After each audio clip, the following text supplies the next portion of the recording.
ও গো রব্বানা তোমার কথা বলতে বলতে মরণ যেন হয় আমার, তোমার কথা বলতে বলতে মরণ যেন হয়। মুআজ্জাজ মুকাররম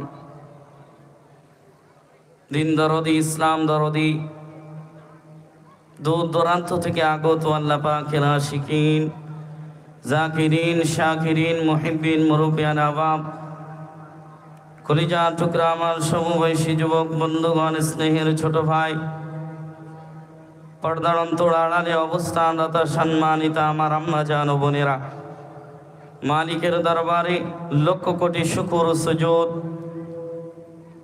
যে রব্বুল আলামিন যে আল্লাহ সুবহানাহু ওয়া তাআলা আমাদের প্রত্যেককেই দুনিয়ার সমস্ত ব্যস্ততা থেকে দূরে সরিয়ে রেখে দ্বীনি মজলিসে আসার বসার এবং আমি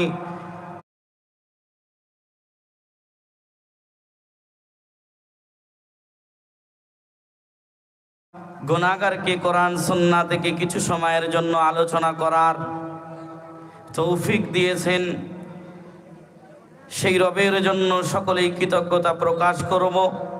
তানারি দেওয়া জবান, তানারি দেওয়া শক্তি, তানারি শেখানো কালিমার দ্বারাই সকলেই প্রাণটুকু উজাড় করে মাত্র শুকর আদায় করব। আকাশ বাতাস মুখরিত হয়ে যেন আল্লাহর আলিশান দরবারে পৌঁছে যায়, সেই আওয়াজে উচ্চ স্বরে সকলে পড়ছি আলহামদুলিল্লাহ। হলো না? সকলেই আলহামদুলিল্লাহ। শুকরিয়া করলে খুশি হয় কে? আরো জোরে।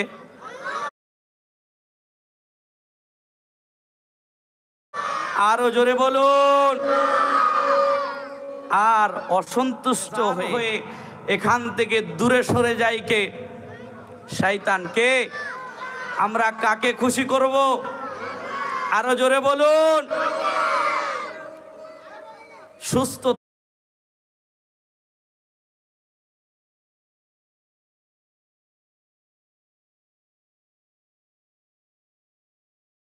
তাই থাকি, অসুস্থতাই থাকি, ব্যবসা লাভজনক হোক লসজনক হোক,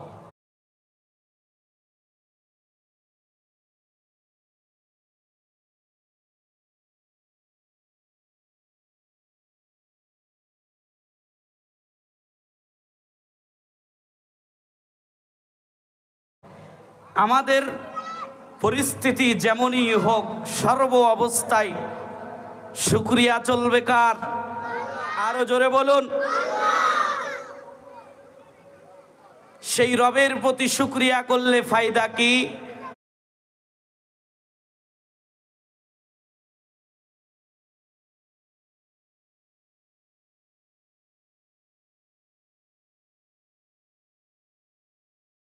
আল্লাহ বলেন নিয়ামত যা ছিল আমি বৃদ্ধি করে দেব, নিয়ামতের নাশুকরি করলে আল্লাহর কঠিন আযাব তার জন্য লিপিবদ্ধ রয়েছে।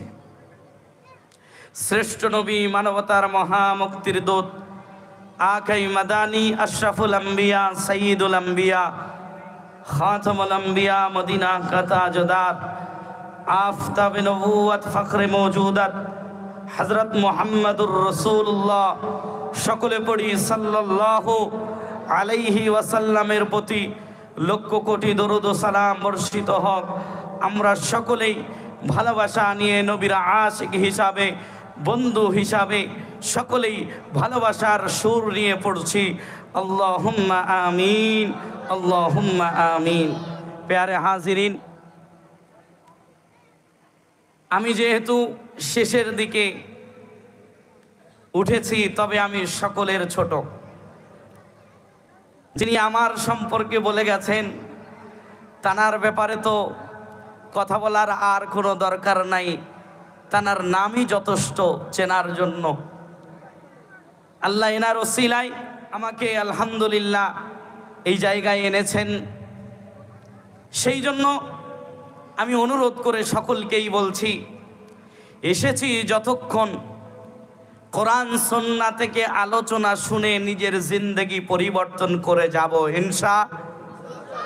সকলেই মনে করব এটাই আমার আপনার শেষ মজলিস, কারণ হায়াতের খবর আমরা কেউ জানি না, কখন চলে যাব, কখন মৌতের ডাক আসবে আমরা কেউ জানি না।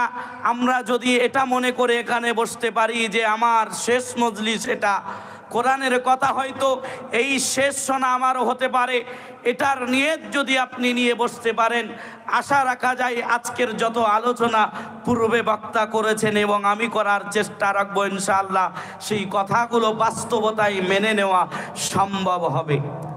জোরে বলুন সুবহানাল্লাহ। প্যারে হাজিরিন, আমি আপনাদেরকে প্রথমেই একটা কথা ক্লিয়ার করতে চাই, সেটা হলো আমার সাথে কথা বলবেন, কারণ কথা না বললে বক্তার কথা বলতে ভালো লাগে না। আপনারা আওয়াজ দিবেন, বক্তা দিবে ওয়াজ। কথা ঠিক আছে না কি যুবকেরা? ঠিক আছে তো কথা? আমি বলছি যুবক, তুমি কোরআনের জন্য তোমার আওয়াজকে একটু উঁচু করো। কোরআনের ঝান্ডা, দিনের ঝান্ডা তুমি একটু নিয়ে আগিয়ে চলো। আজ তুমি দেখো না মুসলিম জাতির উপরে যেভাবে অত্যাচারের স্টিম রোলার চালিয়েছে যারা আমাদের শত্রু।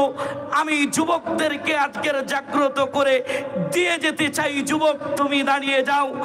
আজ যারা আমাদেরকে ক্ষতি করার চিন্তা ভাবনা করছে, আশা রাখা যায় যুবক যদি দাঁড়িয়ে যাই, ইমানওয়ালা যদি দাঁড়িয়ে যাই, আমাদের একটা চুল পরিমাণও ক্ষতি করার ক্ষমতা কেউ রাখে না। জোরে বলুন আরো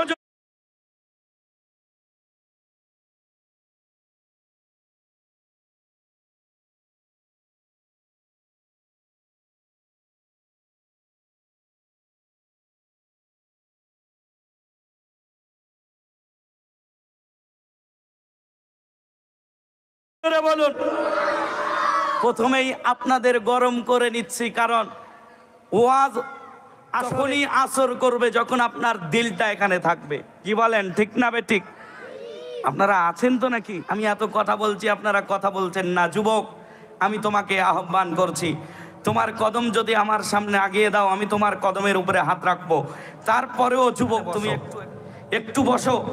আমার অনুরোধ, রাস্তায় যারা দাঁড়িয়ে আছেন একটু মজলিসে বসি। এখানে বসলে আসলে আপনার ফায়দা হবে, কারণ কোরআন থেকে আলোচনা করব, সুন্নাহ থেকে আলোচনা করব। দাঁড়িয়ে থেকে তামাশা দেখে লাভ নাই, তামাশা দেখার সময় শেষ। এখন ময়দানে নামার সময় এসেছে। আমরা সামনে রেখে, সত্যকে সামনে রেখে, কোরআনকে সামনে রেখে আমাদের কোনো ক্ষতি কেউ করতে পারবে না। আমাদের হাতে আবার রব্বুল আলামিন পুনরায় রাজত্ব তুলে দিবেন। জোরে বলুন সুবহানাল্লাহ।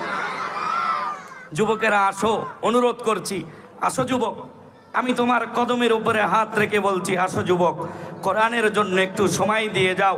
এ সময় তোমার বৃথা যাবে না, এ সময় আল্লাহর খাতায় লিপিবদ্ধ থাকবে। আশা রাখছি এই সময় তোমার নাজাতের জারিয়া হাসরের ময়দানে হতে পারে। জোরে বলুন সুবহানাল্লাহ। আমি কোরআনুল কারীম থেকে আয়াত তেলাওয়াত করেছি, ইনশাআল্লাহ আস্তে আস্তে আগাবো। তবে আপনাদের যদি সঙ্গ আমি না পাই, আসলে কথা বলে কোনো ফায়দা হবে না।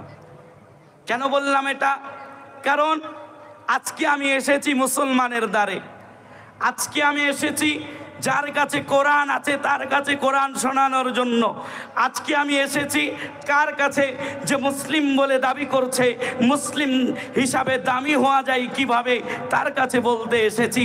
একটু খেয়াল করুন হে যুবকেরা, আমরা তো মুসলিম বলে দাবি করি, কিন্তু আমাদের চলাফেরা, ওঠা বসা, আমাদের ইসলামকে আমরা যে সাপোর্ট করি, এটা আমাদের উত্তরে বলে দেয় না যে আমরা ইসলামকে পছন্দ করি।